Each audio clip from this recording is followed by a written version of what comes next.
La divination chez les Assyriens et les Babyloniens, par le docteur Georges Contenot, conservateur des antiquités orientales au musée du Louvre. Payot, Paris, 1940. Chapitre 9. De quelques mantiques à rechercher. Le goût et l'habileté des Mésopotamiens pour les diverses formes de la mantique donneraient à penser que si quelques procédés manquent à la nomenclature, c'est pur hasard, et qu'ils l'ont réellement pratiqué. De vrai, certains moyens d'investigation qui ont eu depuis une grande vogue ne paraissent pas représentés dans les documents qu'ils nous ont laissés. J'en citerai quelques-uns qui peuvent faire l'objet de recherches. L'homoplatoscopie. Michel Psellus, byzantin du XIe siècle, cite l'homoplatoscopie, très apparentée à l'empiromancie, qui consistait à lever l'omoplate d'un animal, brebis ou agneau, sacrifié. On formulait la question à résoudre et l'omoplate était mise à griller sur des charbons ardents. Selon la couleur qu'elle prenait, les places qui étaient ou non carbonisées, on tirait des présages. Encore aujourd'hui, les Arabes examinent l'omoplate du mouton et de la chèvre, en la plaçant fréquemment, non sur le feu, mais simplement au soleil, où elle se dessèche et se fendille. C'est la science qu'on nomme Ilm al-Aktaf, ou Ilm al-Katif. Il faut remonter son origine à Ali, gendre du prophète. Le vocabulaire de cette science, qu'aucun dictionnaire ne donne, est très riche, et de nombreux traités ont été écrits sur ce sujet. Il semble que ce procédé participe à la fois de l'extispicine et de l'empiromancie. C'est une méthode plus rudimentaire, moins coûteuse. Beaucoup de mantiques se sont efforcés dans le sens de la simplicité, sans doute pour être à portée de plus de gens. Par exemple, l'ooscopie, qui consistait, bonnement, à observer les réactions d'un œuf mis sur le feu. La chiromancie. La chiromancie, ou chiroscopie, étude des lignes de la main telles que nous la pratiquons aujourd'hui, est sous la dépendance étroite de l'astrologie. Les lignes qui sillonnent la paume, les saillies musculaires, appelées monts, sont sous l'influence d'astres et en même temps sous celle plus lointaine de l'hépatoscopie.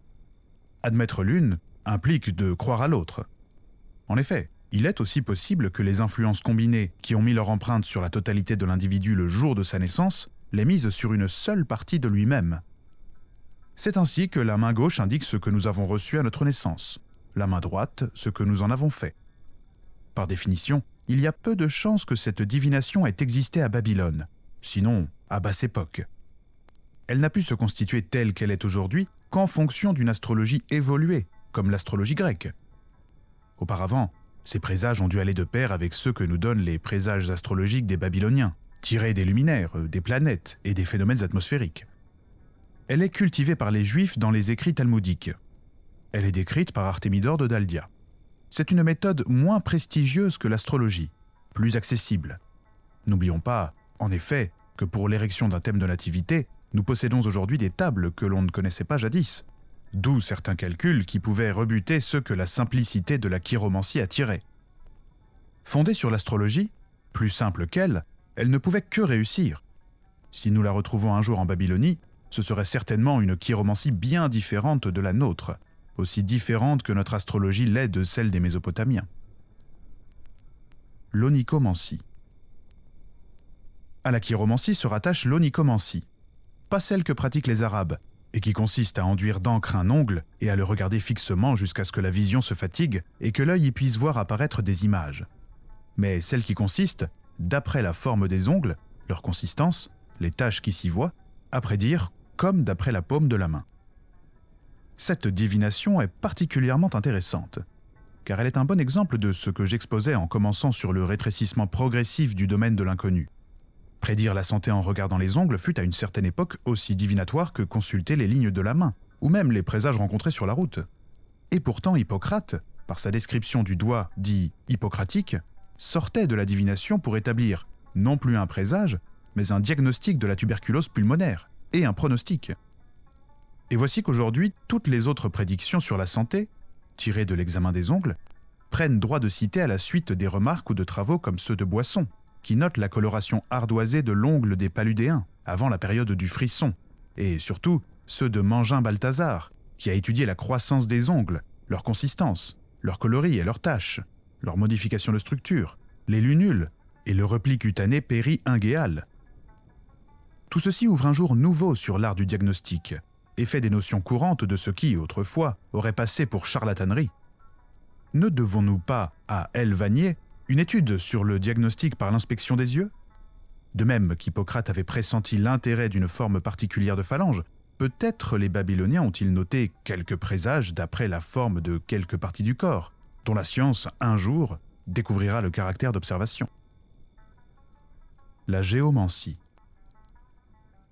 Il semble que les textes mésopotamiens n'aient pas jusqu'ici livré trace d'une méthode mantique fort originale, qui tient le milieu entre plusieurs, et qu'on nomme la géomancie.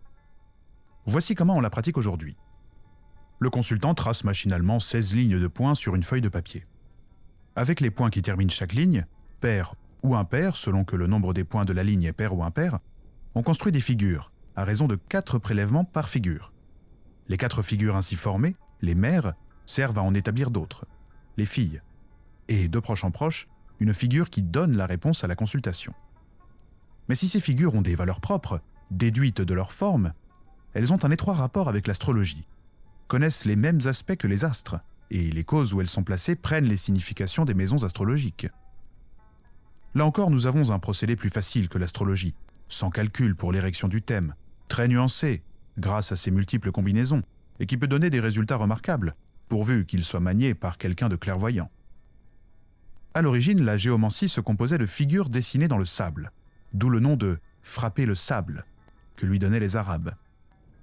Messieurs A et L de Latte l'ont étudiée et montrent qu'on doit la distinguer de la géomancie de Varron, qui découle des phénomènes telluriques. Sans qu'on puisse affirmer rien de certain, c'est vers l'Orient, la Perse, qu'on est attiré pour en reporter l'origine.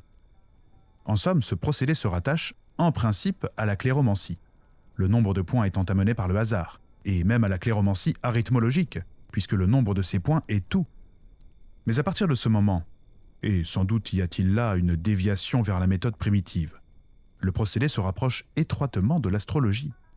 Il va sans dire qu'au lieu de papier et de pointe, on peut employer des graines, des cailloux.